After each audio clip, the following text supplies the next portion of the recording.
Introducing National Streaming Sports, live and on-demand sports talk programming that you can access 24/7. For the premier sports talk experience, tap into our Roku channel. Start your mornings with Mac and Jack covering all the weekend sports action.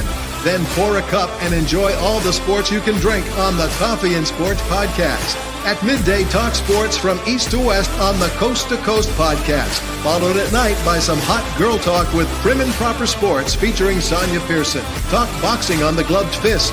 Yankee fans tune in for Start Spreading the News. And there's more on the College Sports Huddle and Sports Scope with Robert Butler. There are 20 podcasts in all and 70 weekly shows giving us a 3.4-star viewer rating. To find us on Roku TV, search for National Streaming Sports on the Roku search bar. Click on the logo and you're in. National Streaming Sports, live and on-demand sports talk for America. All right, good evening. Good evening. Jay Train and I are back with you for another edition of NFL Download. Hello, everyone. How are you all? A good evening and Merry Christmas week. Jay Train? Merry Christmas week to everybody and happy holidays, happy Kwanzaa, happy everything. Whatever it is you celebrate, we're here for it. And we are so excited to give you some scores tonight, especially some of the ones. I know my co-host right now is ready to rub some things in. So we will get down. And as a matter of fact, I am a person who, when I'm wrong, I say I'm wrong. So we'll get started with her favorite team we all know is the Carolina Panthers. Went to overtime against the Arizona Cardinals, and they won in a thriller. I mean, we're talking Chuba Hubbard scoring 2 touchdowns and I knew he probably would get 100+ yards. He would bounce back a little bit because the Cardinals have been giving up 4.5 yards per carry. So he smelt the blood in the water. He ate it, and he got 21 yards in that overtime and finished off the thriller. What do you think about that game? I mean, when you just gave all the stats, I think you are a low-key Panthers fan. Let's be clear, because you broke that down more than what I could possibly break it down. And I'm just sitting here like, we got the dub, another nail biter. This was a glimpse of the cardiac cats that we've seen so many times in previous seasons. And we've had a lot of nail biters this season as well, to come up close and this time get it done. The finale at home, the grand finale at home, live from Bank of America. And with that win, we eliminate the Cardinals from playoff contentions, especially because the Rams won earlier. So with their win and the Cardinals' loss, they are now officially out. And so, so sorry, Kyler Murray. This was a battle of the 5'10" quarterbacks, the shortest king, as they call it, tournament. Both quarterbacks 5'10", both Heisman Trophy winners. Both a lot of things in common. In fact, their comparisons were very similar, including their yards, their pass rate, all that, even coming into this game. And Arizona has been playing in very good ways several times. And then this particular game, we actually felt like it would be the same equivalent of that. But fortunately for my Panthers, it was not. And so we got it done in overtime. Chuba Hubbard, the main star of the game. Shout out to Jadeveon Clowney as well with that defense. They had a defensive turnover that kept the momentum going when it counted the most. Two things about this game, Jay Train, that I really had an issue with. Number one, Eddie Pinheiro has got to go. Don't be surprised if he is no longer the kicker after this season. And I say that with all sincerity because about 4 or 5 weeks ago, he went into this game as the top-rated kicker in the league. And from that point, once the announcer announced that, Eddie P was missing like at least 2 field goals every single game. And he's missing them when they count it. I'm not saying that the game could have heavily weighed on him, but this particular game, it was the same situation. Eddie P missed a pivotal field goal, which kept the Cardinals in range. They came back, though, y'all, from 20-3. Like, we had a huge advantage. I thought this game was just going to take off lights out. And because the Panthers allowed the Cardinals to come back, unfortunately, if you bet on the point spread, then you still won because it was still – well, actually, no. We got it by 6. So you lost. So I think I had somebody on the show, it might have been UJ Train today, that said somebody said the Panthers game, and they said they had the Cardinals. by the point spread, and so they're wrong. Okay, and I try to tell y'all, I was not even bet on that game because I felt like it could go either way, honestly. Yeah. And so, because of that, that's the situation that we're in right now. The fact that we didn't know, but Chuba Hubbard, Jalen Coker getting big passes, Adam Thielen, crucial catch when it counted most, and a one-handed touchdown as well. Tommy Tremble and a whole lot, and Bryce getting out of the pocket, running for a 34-yard run to get the first down in the very beginning of the game, and just kept that momentum going. Only one crucial mistake by him. No turnovers again. Bryce looking like a solid contender. For those people who thought that we messed up a draft pick, no, we did not. We do not honestly care about drafts because we still owe Chicago a pick next year, and we can let them have whatever. And we've picked up a draft pick from Baltimore with the Deontay Johnson trade, which coincidentally, Deontay Johnson has now been released because he's refused to take the field or practice field with Baltimore. So easy peasy for us. The fact that we got a trade out of it, and Baltimore has nothing from it. So shout out to the Panthers. Congrats. And Jay Trey, thanks for letting me go on for at least 2 minutes on that one. Shout out, keep pounding. We have Tampa Bay Sunday on the road, and then followed by the first game of the 2025 part of the season in January against the Atlanta Falcons in Atlanta. I'm hoping to win out because both of those are divisional rivals. May not on Sunday, depending on if Baker actually plays himself or if they're going to rest their starters. But they probably won't since Atlanta won today and is hot on their heels, even with Michael Penix Jr. And I know we'll talk about that game shortly. And yeah. I mean, look, Sonya, the Cardinals never led. I mean, they were either behind or finally came at the end of the game. They tied the game, but they never led the game. You guys just kept momentum going your way. And Bryce Young threw for 158, 2 TDs, 1 INT, and he ran for 68 yards in a rush TD. So he had a lights out game. Kyler Murray, similar, I mean, but just not in the winning effort. I mean, Kyler Murray, 202 yards, 1 TD, 1 INT, 63 rushing yards, and a rush TD. And even James Conner got in the mix. So both your quarterbacks and your running backs were keeping your teams afloat. But the Panthers was driven by determination to win this game, and they did. Hats off to the Carolina Panthers, and I think they do have their franchise quarterback, which I thought in the beginning. I don't know what happened this season at the beginning. And I just think that it was something that was in his head. You could see that he didn't have his confidence. He sat down, took it like a man, took it a knock on the chin like a man, and was humiliated. But in all humility, he got back in there. And he's doing his thing. I mean, you guys, the record shows that you're 4-11 now. But with that said, as you said earlier in the Big Football Show, that you look like a team that's played some very close games. You don't look like a 4-11 team. You look like you probably could win some games if 1 or 2 plays would have gone your way. And those 2 games, we've won 2 games additional than we did last year. So we've doubled. And to true form, I'm wearing my Bryce Young jersey. Just want to let you all know I'm repping him true to form tonight. So, yeah. All right. And speaking of rookie quarterbacks, well, he's no longer a rookie quarterback, but young quarterbacks. We're going to move right along to a quarterback that made his debut in Atlanta. We're talking about the Michael Penix Show beginning today. And the Kirk Cousins exit, soon to be, most likely from Atlanta. Atlanta blew out the lowly Giants, New York Giants, football Giants. Sorry, Mac. And I really hate to see you go through continue to get well. And we're glad you came back today. But sorry about your Giants, man. Defense of Atlanta got away with 2 pick sixes, man. And they went straight to the end zone, won by the defensive end, and of course Bates.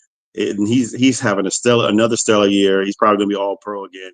But Michael Penix Jr., Sonya, let's talk about him, man. My man, his debut, he threw for 200 yards, no touchdowns and interception, but his poise as a quarterback looked like he was just there, just dissecting and looking and checking different reads, and he's playing like a savvy veteran. And again, he didn't score any touchdowns, but he had the help of his running back, Bijan Robinson, rushed for 94 yards, 2 touchdowns. And Darnell Mooney was right there. And his ball seemed to be on point. He looks like the Michael Penix from college. like he just made an easy transition from the college to the NFL, and they won 34-7. What do you think about this game? Yeah, 34-7 was incredible. I actually did not think that game was going to be lights out like that because I thought Michael Penix Jr. would be actually trying to acclimate to being on the field for the first time, full time. We've seen some glimpses of him here and there throughout the season, just little points here and there. But he clearly has been practicing, with his team off field because they seem like they just came out lights out from the beginning. They seem like they worked really well together. They were cohesive, they were a unit, and they were in sync. And even though he didn't make any touchdowns himself, I mean, he didn't make any critical errors. I will say there was one pass that he passed to Kyle Pitts that got popped out. Kyle should have known better than to not secure that ball closer in. And that's not Kyle Pitts' first time having such a horrible catch and a drop or a loss of the control of the ball within the same motion. It's not the first time this season. So Falcons fans have been very vocal about their unhappiness with Kyle Pitts at this time, but especially now. But it is the Giants. Let's keep this all in regards. We're talking about the New York Giants football team who has won 2 games this entire season. I don't even remember who the 2 teams were that they beat. That's how far removed it is. I think that might have been week 1 and 2 or 1 and 3. That's like so long ago to us that it's literally like, who were they? And so I don't know if we can actually bank on, oh, wow, this is Michael Penix. I mean, it's a great entrance. That was a great team to bring him into to play and make his debut. I'm glad, they didn't try to bring him in with, say, the Chiefs. That might have been crucial because the Chiefs defense or any team that has a solid defense could have been the opposite effect. But I think a quarterback is only as good as the pieces that are surrounding him. And we always talk about how Atlanta already had their offensive weapons lined up. They were just missing the quarterback. And they still are missing the quarterback. And for all intents and purposes, this was Michael Penix Jr.'s debut. We still are really not solid because it's so many weeks that have already expired during this season. I don't think we're going to really, even when Michael Penix Jr. plays the next game and the finale, unless he plays like one of these games that's just blowout, I'm not 100% sold. And let's be clear, the Panthers game that we're going to be playing, we normally split with them anyway, but the Panthers could go either way. They could play good like they did today, or they could play like they did last week against Dallas, and we just get run all over. So even that game is not an accurate measure of who he is. I don't recall offhand who they have next week. I think they may have Washington, the Commanders. They're going to be facing Dan Quinn, their former head coach. Most of that team, let's be honest, is already gone. That was under Dan Quinn's leadership. But for the most part, it's still Atlanta. It's still a familiar team for him.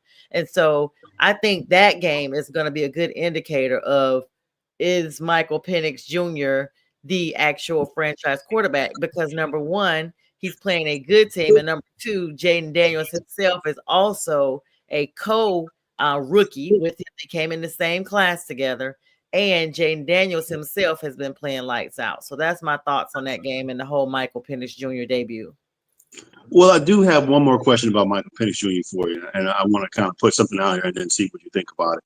Look, there's been a lot of not speculation, but a lot of talk early on about what type of pick this was. Why would you select another quarterback when you invested money in a quarterback coming from Minnesota? We talked about this earlier today, and again, this is ad nauseum probably throughout the season. Still talking about a guy that was sitting on the bench, waiting in the wings, and likely being an older quarterback. Why would you select a guy that's older, injury prone, and probably won't get a chance to play if Kirk Cousins is going to be successful? He's probably got another 2 or 3 years here.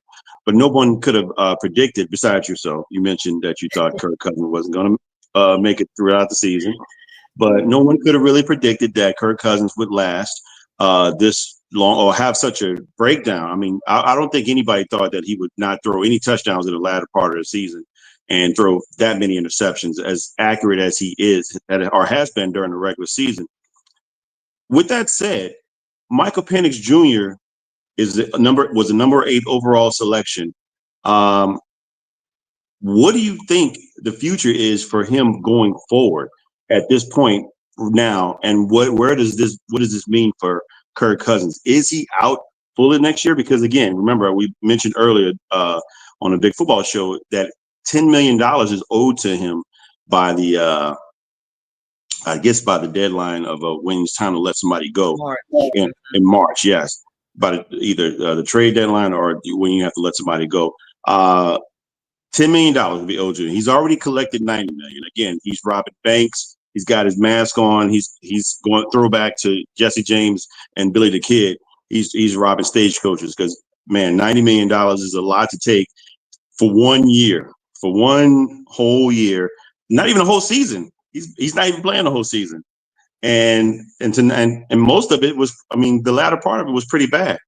So, what do you think? Do you think they're going to let Kirk Cousins go, and this begins the Michael Penix Jr. show, or are they going to keep him and try to continue to guide Michael Penix along? I feel like for me, Kirk Cousins did play the majority of the season. We're down to the last 3 weeks, 2 now that game is over with.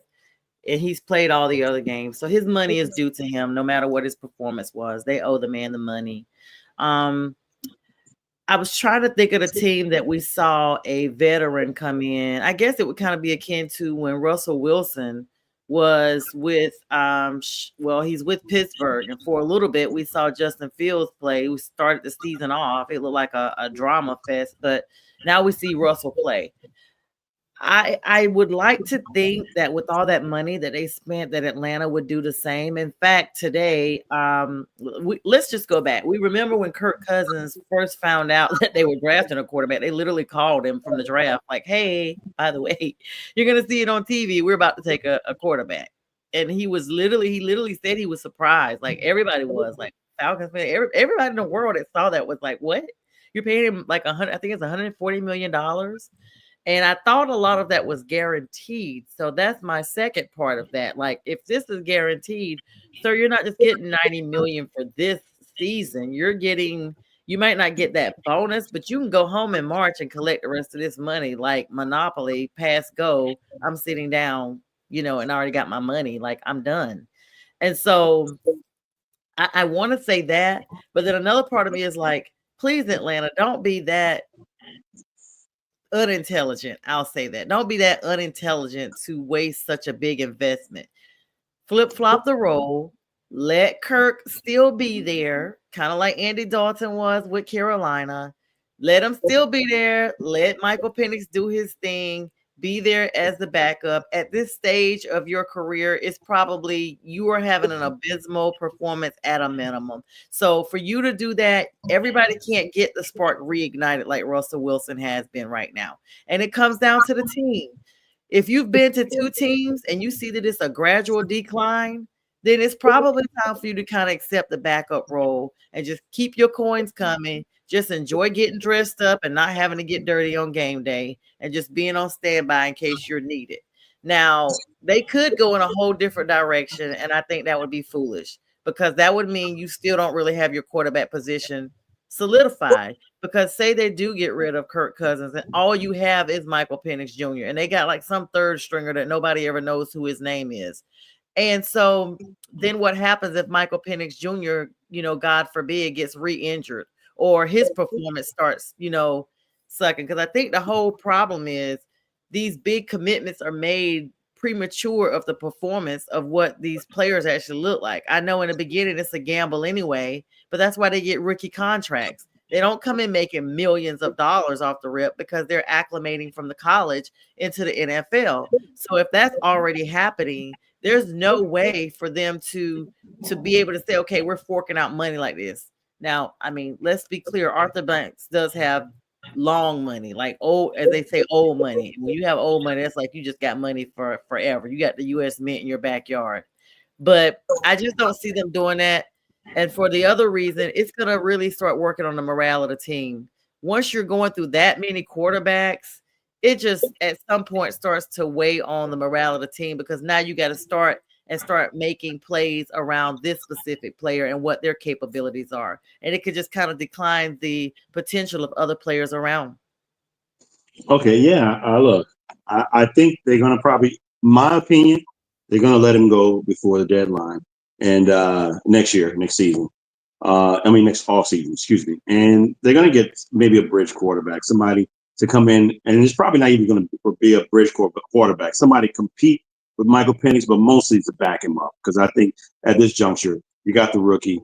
If he continues to show that he can do this, what he just did against the Giants, let's be honest, the Giants defense didn't really show much all season. So I want to see what he can do against a really good, formidable defense. And if he shows that he can hold his own, then he'll probably get the opportunity to start the game next season out the gate, and he'll pick somebody in the offseason to back him up. But let's go ahead. I'm sorry. Let's go to the Commanders versus the Eagles. From one rookie to another. This one, particularly Jaden Daniels, is likely the offensive rookie of the year. My man threw 5 touchdowns. He had 2 interceptions, but he balled. The Eagles unfortunately lost Jalen Hurts and he went to a concussion protocol. He's probably going to be out for the foreseeable future, maybe 1 or 2 games. And that really hurts them because right now, they lost this game 33-36. They're 12-3 now. So you're fighting with Minnesota. You're fighting with Detroit for that number 1 seed. And if you lose these games, this is first of all, like Pags, you talked to him earlier, you threw a little shot at him about him losing this game. I know he's not happy because this really has some serious implications about getting that first seed. And even though they could probably play well to travel, they've been winning all these games straight. I think it matters to have your guy that leads the helm, your quarterback, and it matters to try to get that number 1 seed so you get that bye and get rested up and get your players ready for the playoffs and potentially the Super Bowl. This is pretty bad for right now because they got a couple more games coming up that might be pretty tough for them too. I can't look at it right now and see who they're playing, but all these games matter at the end of the season for this tight race with, like I said, with the Vikings and with Detroit. But what do you think? I know you may have watched some of this game. How you think it went? So, first of all, let me just put it out there. I didn't even realize when I texted at the time because I didn't watch this game. My game was a nail biter within itself, and I didn't know how the Commanders had pulled it off. I was just like, wow, they pulled it off. I didn't know until after the fact that they had, lost Jalen Hurts. Like, no one wants your main star. No one wants any player to get hurt. But Jalen Hurts, oh my God, I definitely had to be concussed at this time of year as well. And you could just, I saw the clip. He looked absolutely shaky, so I hope he gets better soon. You cannot, this is one of those things kind of goes back to when Damar Hamlin had his episode and people were so focused on, oh, well, what do they do now? What do the playoffs look like now? Hey, this dude is fighting for his life. At the end of the day, health trumps anything else because with your health is your wealth. Like, seriously, if you don't have health, no amount of money, no amount of wins, none of that will matter. And in the NFL, we say it's not for long. They will just go get somebody else to replace you. I personally think that Saquon was still playing, in a very formidable way for them to get this win. I think this just came down to I don't even think it was Jalen Hurts that cost. The game was still very close. I feel like it was just the Commanders played a better game. And they actually have another NFC matchup coming up. They got to play the Cowgirls. The Cowgirls are coming to them on the 29th at 4:25. And then they close their season out with the Eagles. With the Giants. So they got 2 other NFC contenders that have absolutely nothing to lose. They're playing both of their bottom, I almost said it, the bottom B of their division. The Eagles are playing the Cowboys, and then they're going to be playing the Giants. They're at the bottom of the division. Like, those 2 teams have nothing to lose. So they're going to be aiming for them. And if Jalen Hurts is out, like, people are going to blow it up if they lose. But it's the fact that they're losing because, their commander-in-chief is out. Jalen Hurts, their leader, is out. I agree with you right there. I agree that Jalen Hurts does matter. I think this game took a turn for the worse. Look, if when you have the option to run and throw the ball, which I think Jalen Hurts gives you, and Kenny Pickett does not, just like Jaden Daniels, Jaden Daniels threw for 258, 5 TDs, but he also ran for 81 yards. Jalen Hurts is that similar style quarterback. he gives you it happened. The concussion happened on a run play when he ran for like 22 yards. That element of the game changed the position of this game. Now, mind you, Saquon Barkley rushed for 150 yards, 2 TDs, but one of those plays was the bulk of that. They end up shutting him down pretty much after one big run, and Pickett threw for 143 and 1 TD and 1 interception. But Kenny Pickett, let's not kid ourselves. Kenny Pickett was a first-round bust coming out of Pittsburgh to play for the Steelers, and he got traded away the next season. So I that's didn't even know where he was. I was like, who? Kenny who? Pick him up, Pickett. Yeah, exactly. Here for a game of pickup. That's it. Right. And look, he's not the guy to really back up Jalen Hurts. I mean, obviously, he's playing the backup role for a reason. But I think this really hurts them in the next couple of games because unless they have a game plan for Kenny Pickett to be able to sustain these next two games and get 2 wins because they're going to need them.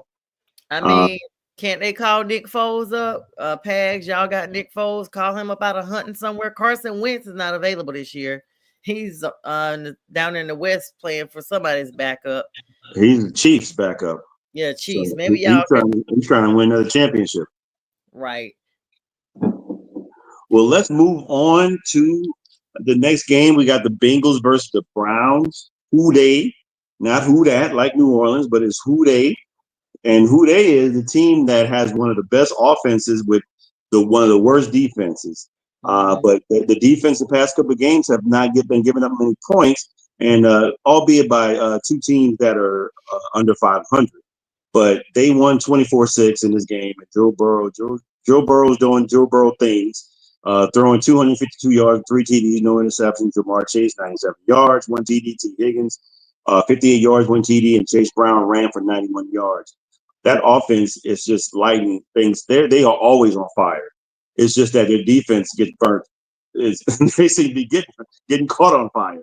But they've been holding up these past couple of games. Like I said, Jameis Winston, on the other hand, was on the bench, and Dorian Thomas Robinson got to start, and he had a whole hum game, but not enough to do anything to make themselves significant against the Bengals. What do you think about what the Bengals are doing, and is it too little too late? They're now 7-8, and they still have some inkling of a playoff hope, but it's very slim. Do you think they have an opportunity to get to the playoffs? Yeah. So I mean, the Bengals, the quarterback Joe Burrow. I'm an AFC. Everybody know I've been rolling with the Bengals for about 12 years now. Trust me, I really have. Joe Burrow is the first quarterback in NFL history with 250 plus yards and 3 touchdowns in 7 consecutive games. So he's playing lights out all by himself. Their coach is basically coming out saying, "Hey, we need the crowd to show up next week. We need them to show up next Saturday. It's a party in the jungle." They got a lot of stuff going down with them. They're talking about their kicker.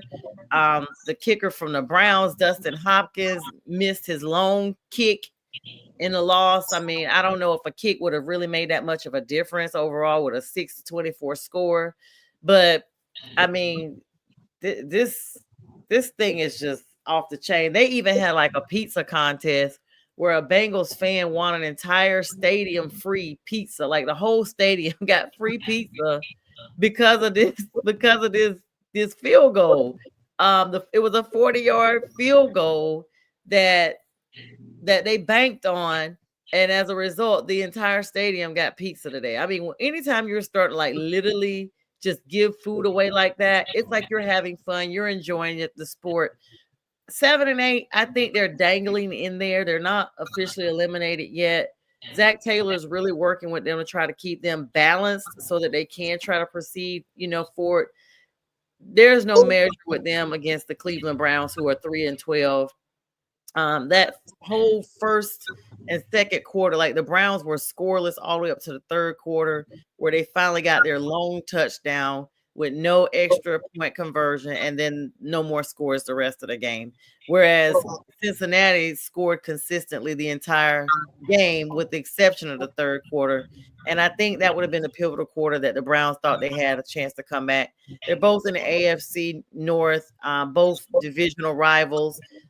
Coming up, you got Cleveland having this big game this weekend. We talk about the games that everybody's playing on the weekends now once the holidays start kicking off. They got the Broncos. That's going to be a big game on Saturday at 4:30.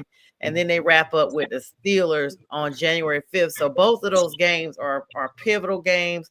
They're both competitive games, and they're both going to be games that they have to win to literally stay in. Either one of those losses is probably going to kick them right on out, because the AFC is extremely competitive.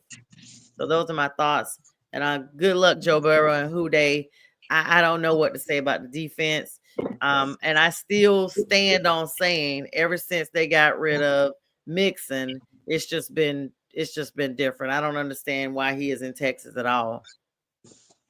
Yeah, maybe it's money. I don't know. It might be because it seems like Cincinnati doesn't want to pay anybody outside of Joe Burrow. So, and this might be a wasted season for them, because looks like T. Higgins is out to be a free agent. He hadn't got paid. Jamar Chase was looking for a redo with his contract. They're gonna have to pay him if they want to keep Come him. to Carolina. We have money. Come.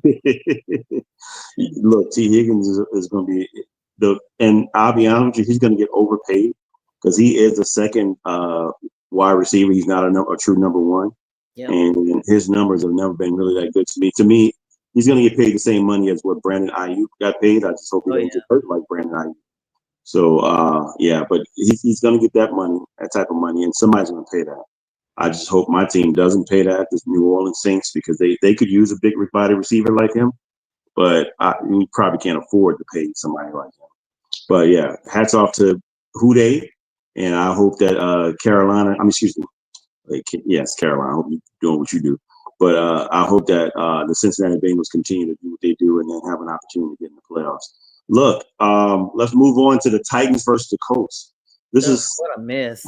But it was a high-scored game. It was 38-30. I don't know how they did it. Yeah. 38-30, and Mason Rudolph got another start. He had a kind of a mixed bag. I mean, he kept his team in the game, I think. But the defense couldn't, as good as the Titans defense is, they really could not stop the Jonathan Taylor show. Jonathan Taylor rushed for a big, large sum of 218 yards and 3 TDs. He looked like a 2021 Jonathan Taylor. And, man, he was running so fast. Guys, he was just passing everybody up like Usain Bolt. And he even leaned his head forward like he was going for the ribbon when he scored one of his touchdowns. Look, Jonathan Taylor. It was Seabiscuit. Right. He scored 3 times. And Josh Downs caught 61 yards, 1 TD. And Anthony Richardson, he threw for 131 and 1 TD and 1 interception. Yeah, I don't know what to say about him. He's another mixed bag. And this is pretty much his rookie season because he didn't play much last year. He's okay. In my opinion, I need to see a lot more from him, but this is the guy that I thought he would be coming out of college. I think a lot of his draft stock went up when he did the combine, and you know how that goes when you're at the combine. You're subjected to be like one of those players. You can either drive your stock up or you can drive it down. Doesn't mean you're going to be the player that people are projecting you to be. And I just think that right now he's okay. He's just really, I'm putting it nicely and saying he's okay. Yeah, Shane Steichen's been really working with that team. I mean, they're probably gonna, let's be honest, J Train, they're probably gonna finish the season 9-8. They're probably gonna win out because they're playing the Giants and the Jaguars for their last 2 games. Neither one of those games are gonna be competitive, especially the Giants. They're playing them in New York next Sunday at 1. And then they played the Jaguars to finish out the season in January at home. And the Jaguars don't have Trevor Lawrence. So they're literally playing the same team twice, honestly, because Daniel Jones used to be the former quarterback at the Giants. And they're playing them like back-to-back weeks. I mean, the Colts literally looked like they weren't going to do anything in the first quarter. Then lights out second quarter, 24 points in one quarter. Then 14 points in the third quarter. Then they, took a little break in the fourth quarter. But by that time, they had put up all their points. The Titans did try to put up a lot of points in the fourth quarter and try to come back. Very valiant effort, 15 points, but it was a little too late. Tennessee Titans are now 3-12, and the Colts are 7-8. So they're right below 500. And like I said, they'll probably win out. It's not because they're that good. It's just because of the teams they have left to play are just not good at all. So, like, you expect them to win. And I think they may still be in the hunt. You see me keep glancing. This Patriots Buffalo game is coming down to the wire, believe it or not. I'm shocked. It's 24-21, right? Yes, with like 40 seconds left. It's unbelievable. They were the Patriots had a lead, believe it or not. I'm like, is Josh Allen out there? But I see him. Like, what is He's happening? been out there the whole game. They've been shutting him down. I mean, is he just tired from playing a short week, or what is going on? Well, they did win 48-42 against a pretty strong team in the what was it, Detroit? They beat, yeah. So yeah, I mean, but a win is a win if they can hold off and win. Right now, there's game over. They won. It's over. It's over. It's a wrap. They hung. I mean, literally. But so I picked that game for Me Buffalo too. to win. We lost on that spread. And I picked them to win. So did I win? No, we lost. We both picked them, but the spread was minus 14. They needed 2 touchdowns. I didn't even look at the spread. I just well, don't worry. I'll make sure I win with Tampa Bay and Green Bay. Those games out. We'll see. New Orleans might have something to say about that. I have those games left. Yeah, that's what Jack's hope is, because he only has one game left, and I mean he's bombed on the other two. Look, he picked the Texans, which we're speaking of the AFC South. They're the ones that's leading that division right now. They only have 6 games. They're 9-6, and so they need 2 more games to go ahead and clinch that division. And the Colts are behind them with this record right now. They're staying in the hunt with a 7-8 record. But man, I just really think the Buffalo Bills. Wow, Josh Allen is just finding ways to win the games. I don't know. I mean, I saw the stats. I mean, it wasn't that great, but a win is a win. You can't deny that. Wow. Look. Vegas won. Oh yeah, go figure. Let's go to the Lions and the Bears. And everybody picking Chicago. I didn't understand this. Why did everybody pick Chicago? Like the Lions still not that team offensively. I mean, the Lions lost. It's sheer hate at this point. It's sheer hate. They train. It's sheer hate. They want them to be that. Jared Goff threw for 336 yards and 3 touchdowns. Jahmyr Gibbs stepped in, even though they lost David Montgomery to an MCL injury. Jahmyr Gibbs stepped up. He got 109 yards, 45 yards receiving, and a touchdown. Jameson Williams, 143 yards, including an 82-yard bomb from Jared Goff and a touchdown. And Amon-Ra St. Brown is still that dude with 70 yards and a touchdown. And Caleb Williams on the other side. Now, look, he's been a whole season for them, and it's pretty bad for their team overall. But Caleb is looking good. Caleb threw for 334 yards, 2 TDs, no interceptions, 34 yards rushing. Keenan Allen, 141 yards. And 1 touchdown. Rome Odunze, 77 yards, no TDs. They get it together if they have the opportunity to get it together, even though they lost today 34-17. And it's their 9th straight loss. I mean, it's their 9th straight loss. If they can get it together with potentially a new coach, I think Thomas Brown might be the guy. He stepped up into offensive coordinator, and now he's the interim coach. He has a potential to get this job. And they get that offensive line in order. I think they have an opportunity to have a really good team next season, but they got to do that, man. You got to get out from under that stigma of being a bad team. You got to get to maybe back, not to the 85 Bears when they had like Walter Payton and Michael Singletary. Yeah, you're never going to get that again.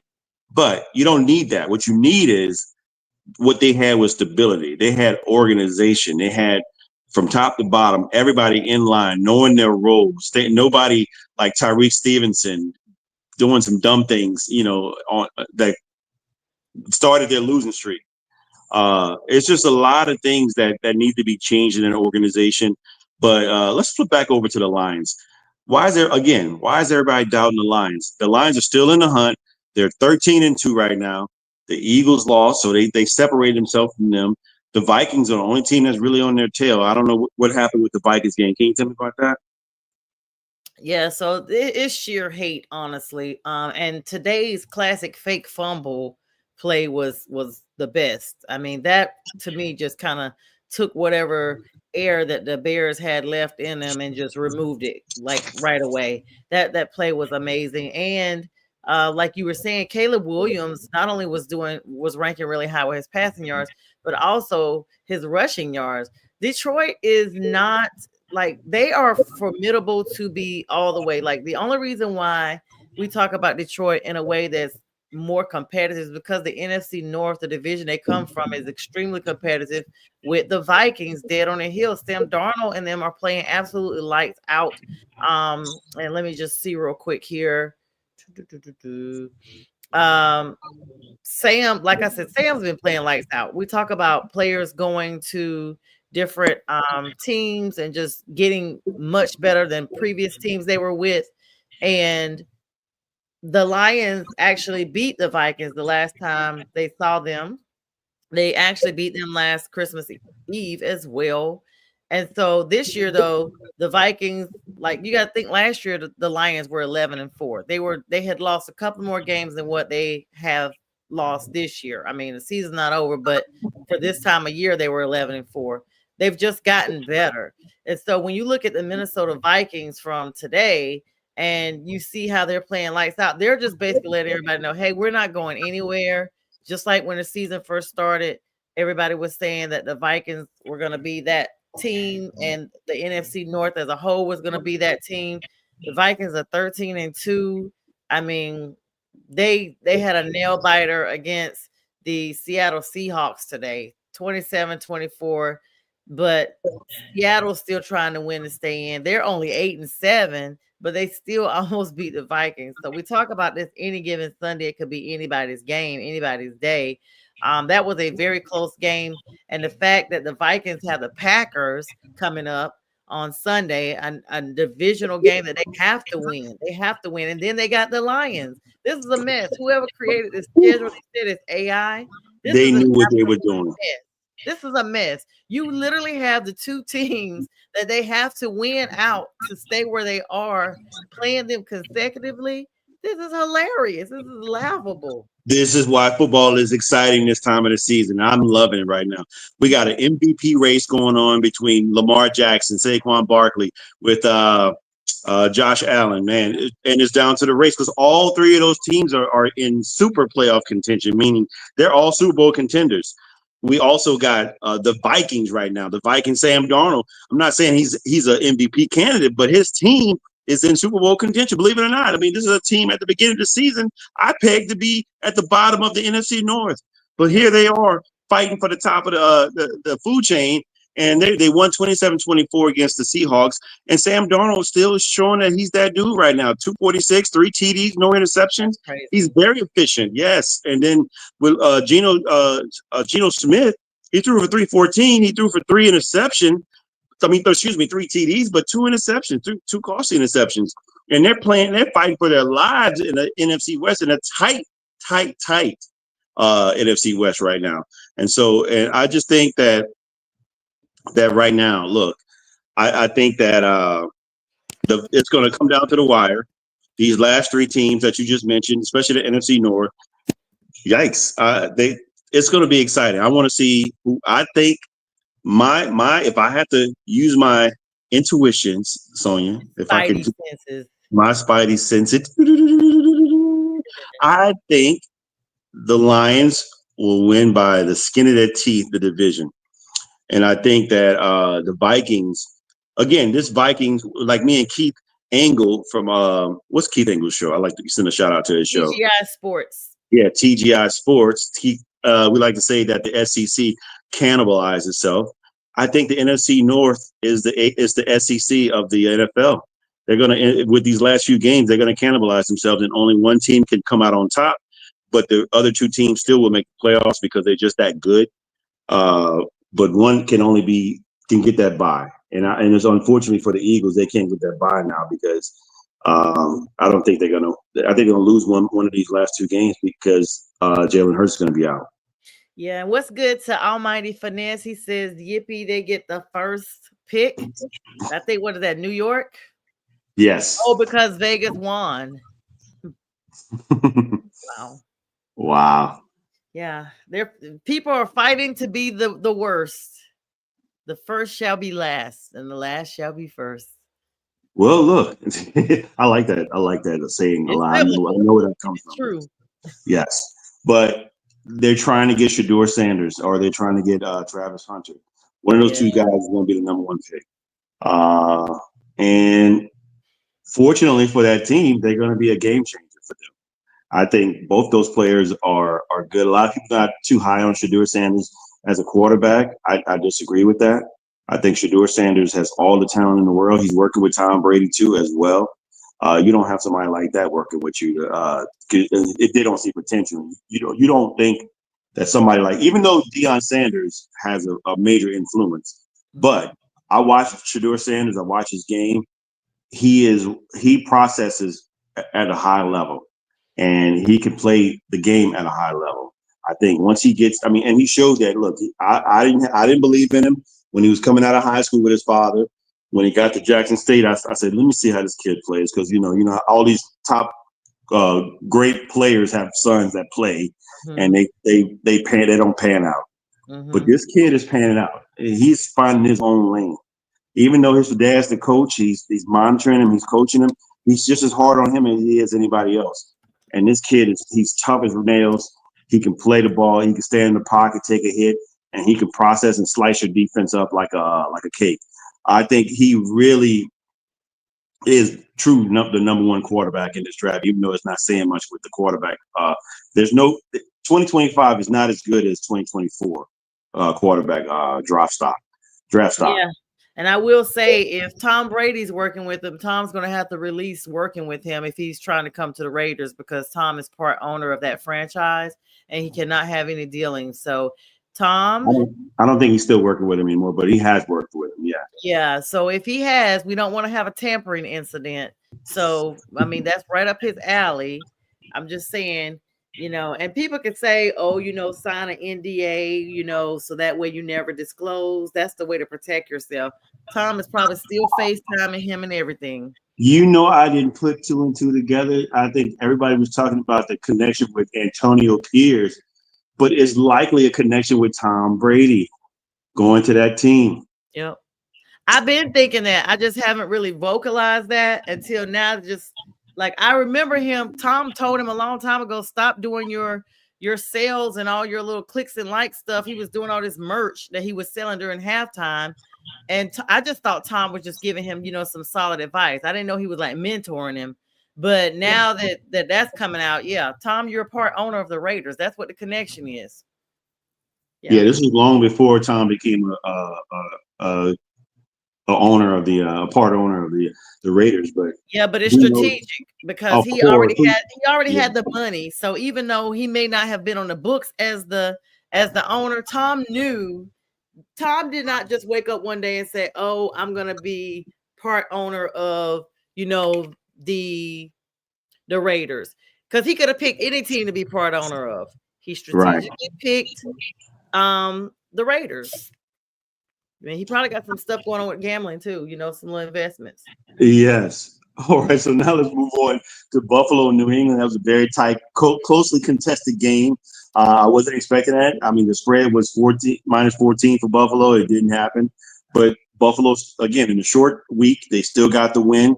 They're now 12-3. I don't know if they're gonna catch up on the Chiefs to get that one week bye, but again, just wherever they are, wherever they play in their first and second game, they will have home field advantage likely. If it's not in the AFC Championship, if they get there.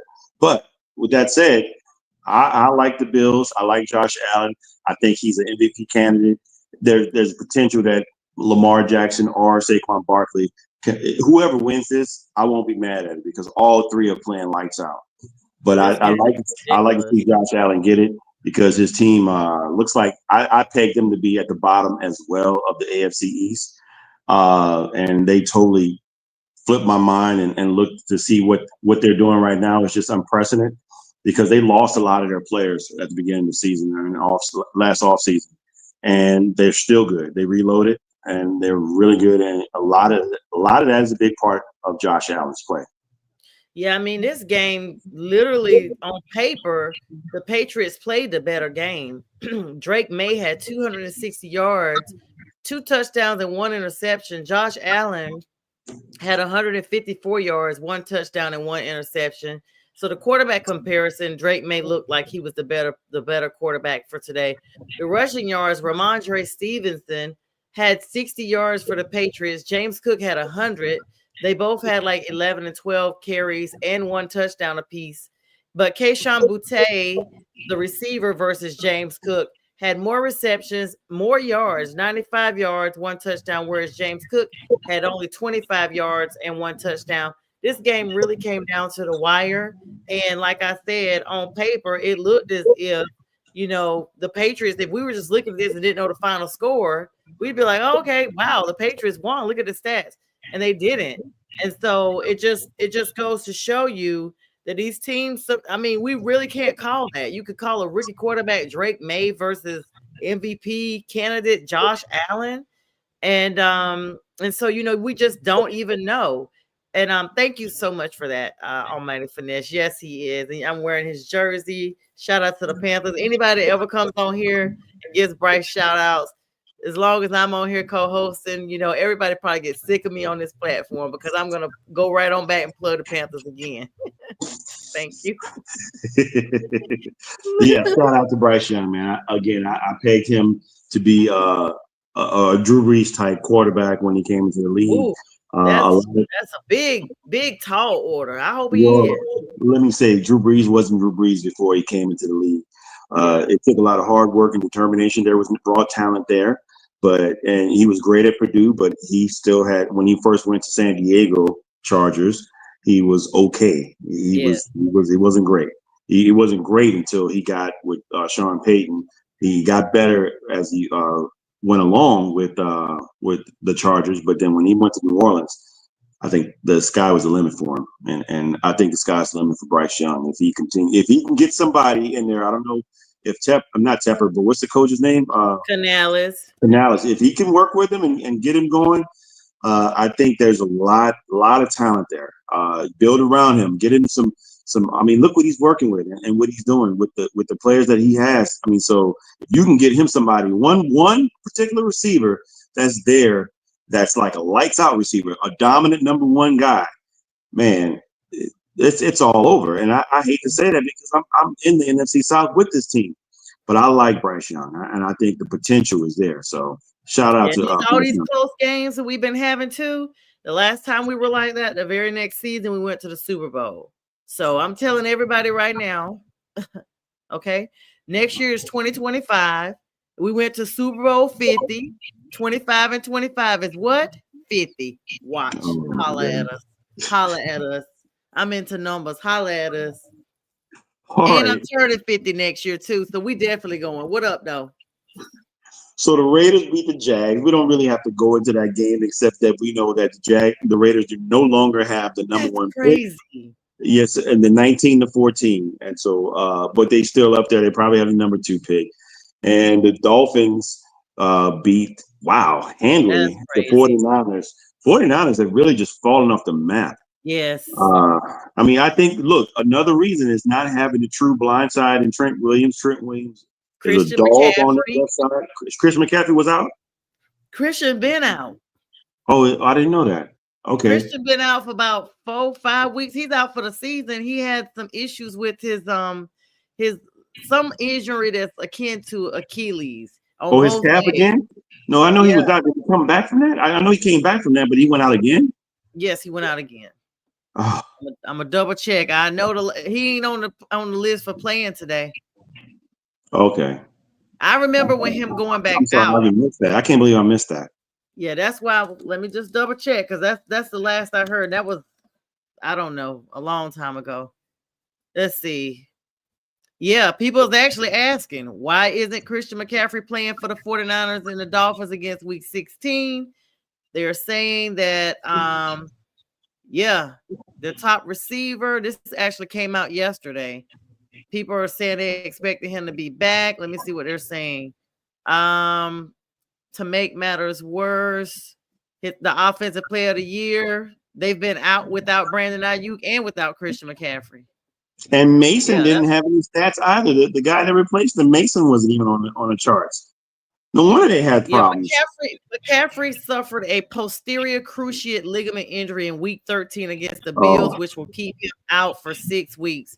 That yeah, means he's the done. former Carolina Panthers star won't play again during the regular season. Wow.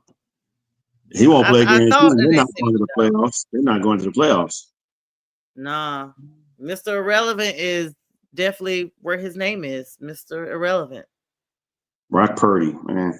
And Brock Purdy, he threw for 313 and 2 touchdowns. Look, George Kittle had 106 yards, and Deebo Samuels had 96 and 1 TD, but it wasn't enough.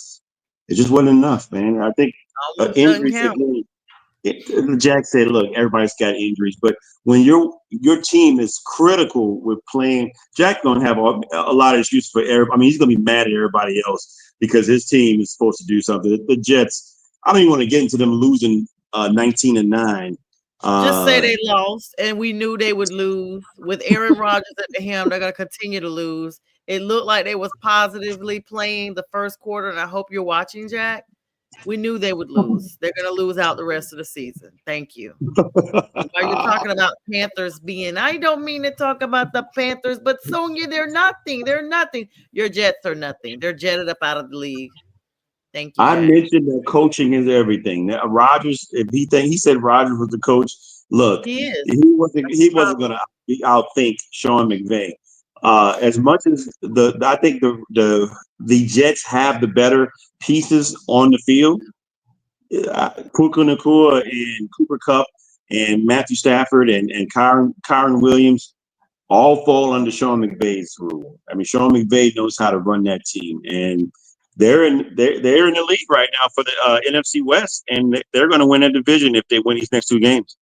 They're gonna win. We got about 1 minute left to wrap them all up before the 8:20 game comes on this tonight. Your team, the Buccaneers versus the Cowgirls. No, this the Bucks. The Saints play tomorrow's your team. Yeah. Yes, the Buccaneers play the Cowgirls tonight. Their records are exact opposite: 8-6 the Bucks and 6-8 the Cowboys. Look, I think Baker Mayfield and his team are going to go there. The record down in Dallas is 1-6 at home. I think it's going to be 1-7. I think the Buccaneers go down there and run down their throats, and give them boys another loss at home. What do you think? I need them to win tonight so that next Sunday they'll be tired and we can beat them. And so the Bucks, Tampa, right? You need the Bucks to win, you mean? Yeah, I want the Bucks to win. Anybody that plays the Cowboys, I root against them, except for when the Cowboys play the Falcons. Sometimes I kind of secretly root for the Cowboys because I need the Falcons to just be taking it down a notch. Yes. But if they're so far ahead of us that there's no competition, kind of like, I don't know, we're only really like 2 games behind the Falcons, really 3. We're still in it, really. Anyway, I just root for them, but no, I want the Cowboys just lose on out, but I want Tampa to be tired so that when we play them on Sunday, that we can beat Tampa. Okay. For the season finale. Well, I hope you do beat them because we got to play Tampa as well. Yes. You play Tampa next week, right? Yeah, we play Tampa Sunday and then the Falcons the following week. Ooh, this is gonna be a nice NFC South roundup because we play Tampa the last game, the Saints. So I want you guys to beat them so they can come and try to play us hard. But we're gonna beat them too. Hopefully, we both beat the Tampa Bay Buccaneers. Yeah, and move them on down to the number 3 position. Right. Well, that's it. That's it, guys. Everybody, we wish you a happy holiday season. J Train, always a pleasure to have me on in the stead of Mac. Mac, we miss you. We can't wait to have you back 100%, 1,000%. Thanks for having me on with you tonight, J Train. It's an absolute pleasure. We will be showing all our shows this week, even though a holiday week. So tune into the Roku channel, Northeast Professional Sports, 24/7 Sports without the cost of cable. You guys have a great night and good luck to your teams. Absolutely. Good night. You're watching National Streaming Sports. Over 20 podcasts, 70 shows, and a 3.5-star rating on Roku TV.